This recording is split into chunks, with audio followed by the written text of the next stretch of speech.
Hey, how's it going? It's Grant with the Garden of Eden, and this past weekend was Aquashella, and the best part about it, it was Halloween weekend, and the organizers just love a good theme, and they went all out. From the mascots up front, the big inflatables were all dressed up, and including the incredible walkthrough. I'll show that real quick.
They also went all out with the t-shirts, from the axolotl dressed up all the way down to the little ghost shrimp on the bottom and the little vampire crab as well. And then the best thing is the vendors all participated as well. They decked out their booths as well as dressed out themselves and then handed out candy to all the kids. Our kids really don't have anywhere good to trick-or-treat around here, so they really love going to Aquashella, where all the trick-or-treating was in a small area rather than skipping 9 houses and not even getting any candy. So we really had a good time. Even with the long road trip, the kids said they had a blast this weekend. So they also got their face painted, which Layla really enjoyed, and Jaden was really tired of wearing his mask all weekend, so getting his face painted was better than that, because they wore the costumes both days. A lot of the booths were just trying to give them so much candy. I was like, stop, enough candy. My kids really don't get that much candy, so this was overkill for them for sure. They're gonna have enough candy to last way through Christmas, that's for sure. There's also several costume contests going on, where Aquashella even gave away a tank setup worth $5 grand to both adults and kids categories, as well as other vendors doing their own private costume contests as well. I even saw a little girl win a complete tank and she looked so happy.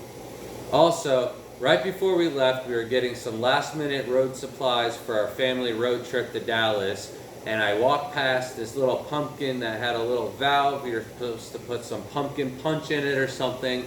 I don't know, I thought it would be cool to scape it, put a little sand in it, little dragon stone, throw a bunch of pumpkin shrimp as well as some black rose, little Halloween themed shrimp tank, and it was a total fail. There was like zero visibility through the acrylic, and Yeah, nobody knew that there was even shrimp in it the entire weekend unless I popped the top off and showed it to them. So it was a complete fail and a total bust, and it was so last minute, so not a big deal, but next time I'll definitely check the visibility of whatever I escaped before I even bothered.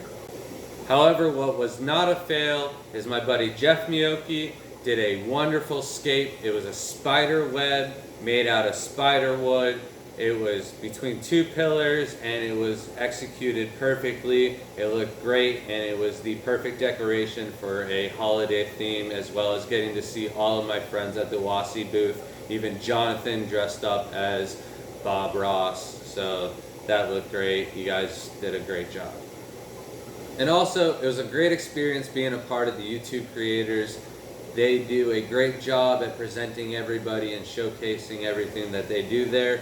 Also, everyone met up and got together at the brewery. All the staff members and vendors were there as well. It was a great time. The kids had a blast. They met a new friend, played foosball and ping pong the whole night. I myself got to meet a couple people who are on my bucket list, as well as a couple new and interesting faces that I didn't even know were out there, and definitely had some interesting conversations on genetics as well with a guy named Andrew. That was a great time. But most of all, Shelby and I learned some great tips on thumbnails and what we can do to make the channel more interesting for you guys and your entertainment as well.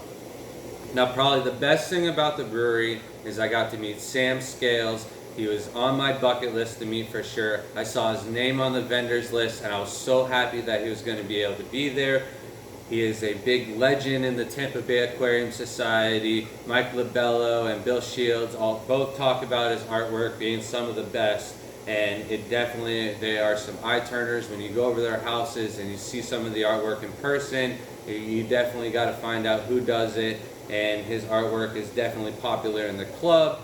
And him being a friend of the club as well, he gave his regards. I bought a piece of artwork. I got this chameleon. I don't have any chameleons right now, so I really like just being able to look at some of the artwork. It reminds me of what we used to keep and breed, and basically where we got here today. I also got this little shrimp. It was the only shrimp that he had, but it's a shrimp. It's an invertebrate. I'll take it, along with the little goby pair. I believe it's a pistol shrimp. I'm not saltwater at all, but I just love it. And then the rest of these paintings he had donated to our club, so I'll be bringing these with me to the Tampa Bay Aquarium Society, possibly a couple of them to the Pasco Club as well. And I will definitely be bidding on a couple of these myself so I can bring home a couple more. But just a great guy, had a great talk with him, and just overall great artist. And he's working on some great things as well. But I was so happy to be able to see him bring home some of his artwork, and so happy to be able to bring home some to the club as well. Thank you, Sam Scales. You didn't show that last one. Which one? This one? Yeah, there you go. And of course, as there always is at Aquashella, there was a ton of other amazing artwork, including these laser cut 3D pieces that definitely caught our eye at the Kessel booth. He was dressed up as a banana, gave some candy to the kids, but they were all sold out, so sadly we couldn't bring any of the paintings home, but Shelby did get a 3D printed stencil of a jellyfish, and that was good enough for her. So. And of course, we could not leave Aquashella empty-handed. My buddy Jerry at Aquarium Fish Depot gave us his tank that he scaped at the boat front. It's an aqua top tank that he did for Dr. Tim's booth. He went over the top. He scaped the tank so well, it took him like an hour and a half just to catch all the fish in there.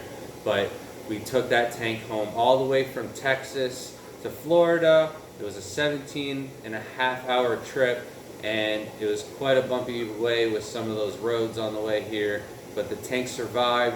We're going to show you what it took to move the tank and everything like that in a different video, and Shelby's going to explain and go through what you have to do when we got home to make the tank looking as good as it did when Jerry last had his hands on it. We also took a trip to the Shrimp Pimp's house himself.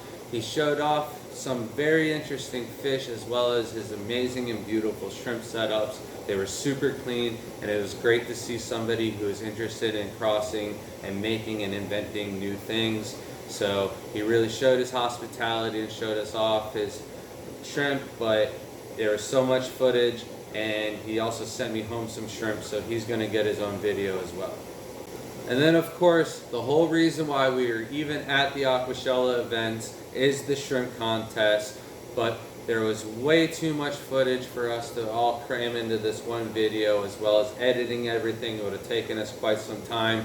So this was the easy video to get out, and then Shelby is hard at work currently going through and editing and putting together all the slides of all the pictures I took of all the shrimp. Last time I did video and everybody wanted photos, so we're going to go through, share all the photos that I got, put everybody's names on it and in the right order so everybody knows who shrimps what, and really showcase the American shrimp breeders and give a big shout out to everybody who participated. So those videos will be out shortly. Thank you everyone for your patience. Until next time, have a good night.